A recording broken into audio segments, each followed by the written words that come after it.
بالله من الشيطان الرجيم بسم الله الرحمن الرحيم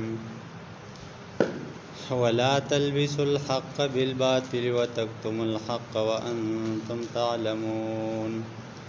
وأقيموا الصلاة وآتوا الزكاة واركعوا مع الراكعين رب اشرح لي صدري ويسر لي أمري واحلل عقدة من لساني يفقهوا قولي ربي زدني علما.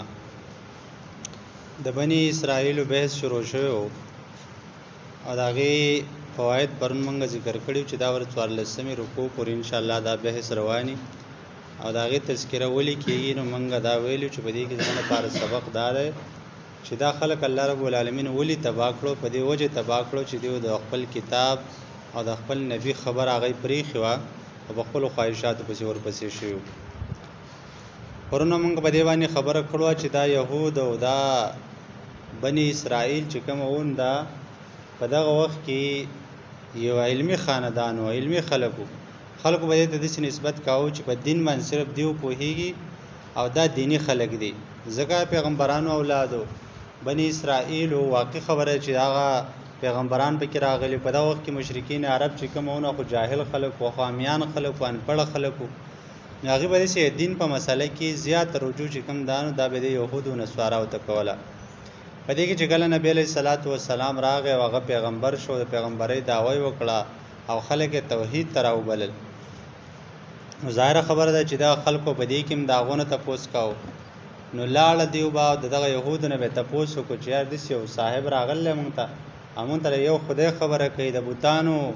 او د بوتانو چې کوم دن د هغې نفي کوي چې تاسو د بوتانو عبادت مه کوئ د یو الله عبادت کوئ. دغه شان د آخرت خبره کوي دغه شانتي د رسالت خبره کوي. سب هغه باره کې څه خیال لري او دغه شانتي د اخلاقو خبره کوي. دا ټول هر څه به ورته بیان کړو.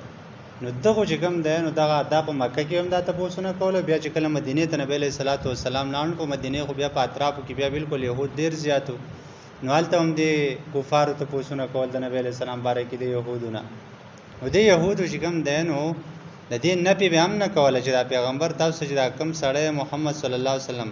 دا چې د توحید دا خبر تاسو ته کوي دا چې د رسالت دا خبر تاسو ته کوي دا چې د آخرت دا خبر تاسو ته کوي. نو دیو به ترې سپام نه ویل چې دا غلطه کوي ځکه چې دا خو پیغمبرانو اولاد خو هغې باندې خو ایمان و خپل دین یې ګډ وډ کړی صرف. نو نفي به هم نه کوله چې دا خبره غلطه راغله ځکه چې خو ته پته و چې پیغمبر دی.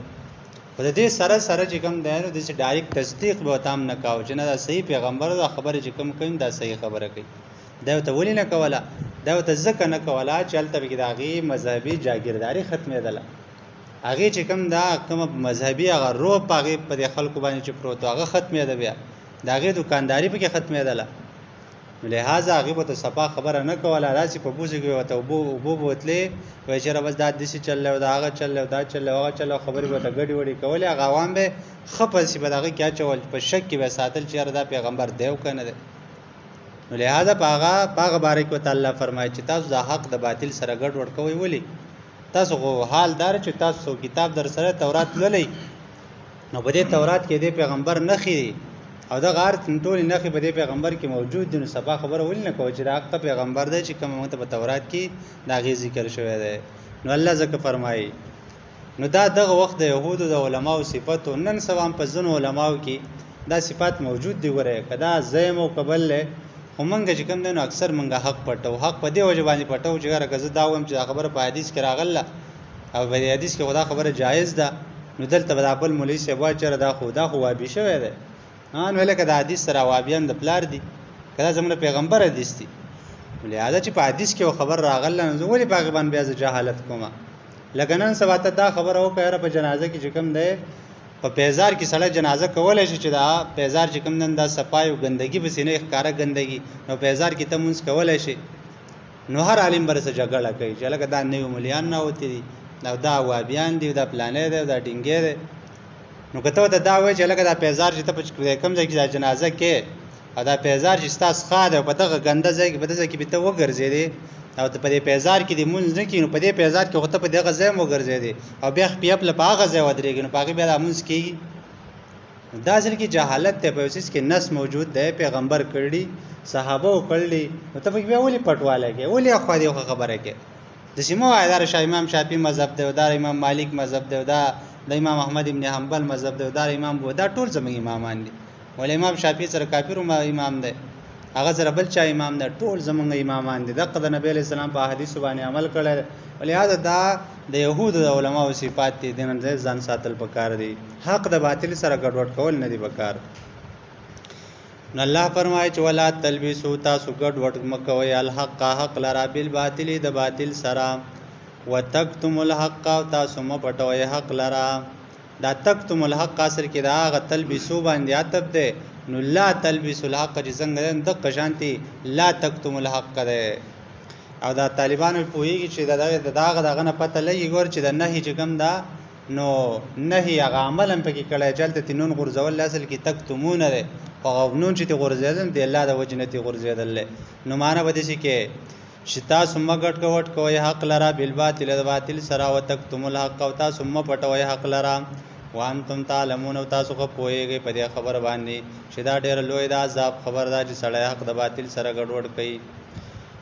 واقیموا الصلاة ومنځ قائم کوي واتوا الزکات ورکوي زکات ورکو مار راکین او تاسو رکوع کوئ د رکوع کوونکو سره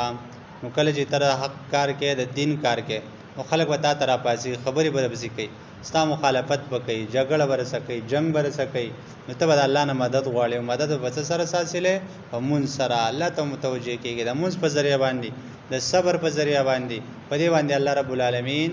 انسان ته بیا قوت ورکړي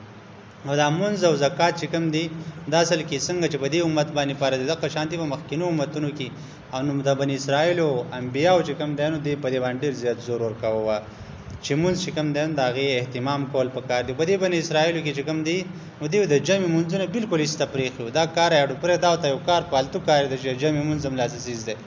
او بیا چې کله د جمع منځ پرېخو نو غین پرادیم پسې بیا پرېخو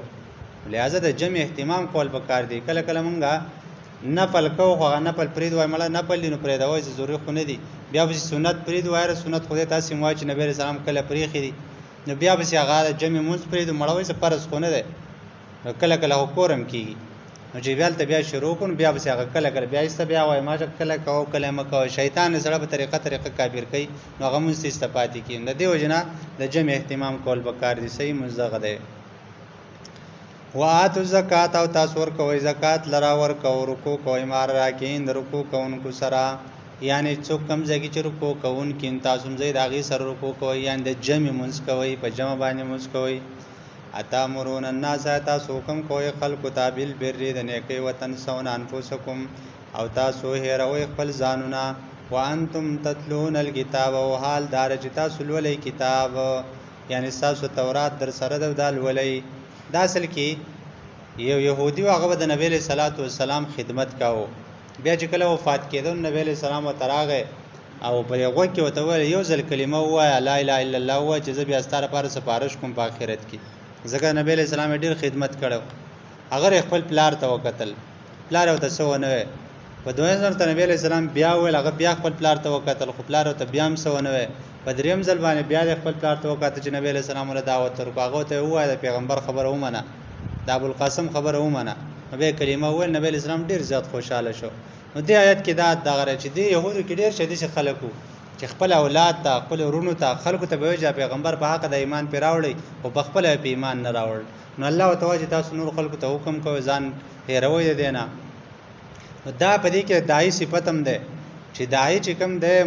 تبلیغی چې کوم ده دای چې کوم ده دا چې بل چله دعوت ورکړي عالم چې کوم ده دا چې بل چاته درس کوي نو په کار چې اول په خپل دین نمونه په خپل بيزان لا عمل کوي چې بل چاته صرف وایو په خپل په عمل نه کوي نو الله رب العالمین فرمایي چې کبر مقتن عند الله ان تقو هغه سیس چې تاسو بل چاته وای او په خپل په عمل نه کوي دا خو ډیر د غصې خبره ده په دې خو الله ډیر غصه کوي نو لہذا عملی په کار چې خپل کریکټر او خپل کردار برابر کوي زموږ په خبره اثر همي افلا تعقلون تاسو د عقل نکار ناخلی هو استعين تاسو مدد حاصل کوي به صبر په صبر سره او صلات په مانځ سره چې تکالیف د باندې نازل الله ته متوجه کېږي مونږ کوا او هغه شانتي صبر کوا الله تعالی بیا قوت درکړي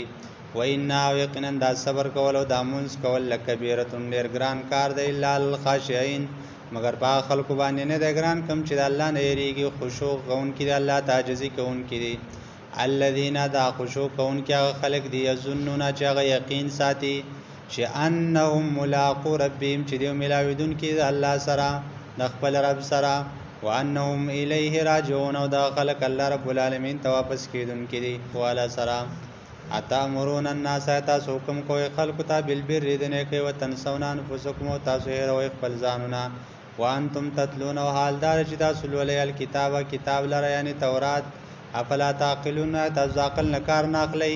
واستعینوا مدد حاصل کوي به صبر په مانځ سره او صلات او به صبر په صبر سره او صلات په مانځ سره وانها لکبیره یقینا دا ډیر ګران دی الا علی الخاشعين مگر په خلق باندې ګران نه دی شغا جزی کوونکی الله تا او دا الذين خلق دی یظنون چې دی یقین لري انهم ملاقات ربهم چې دی ملاویدون کې د خپل رب سره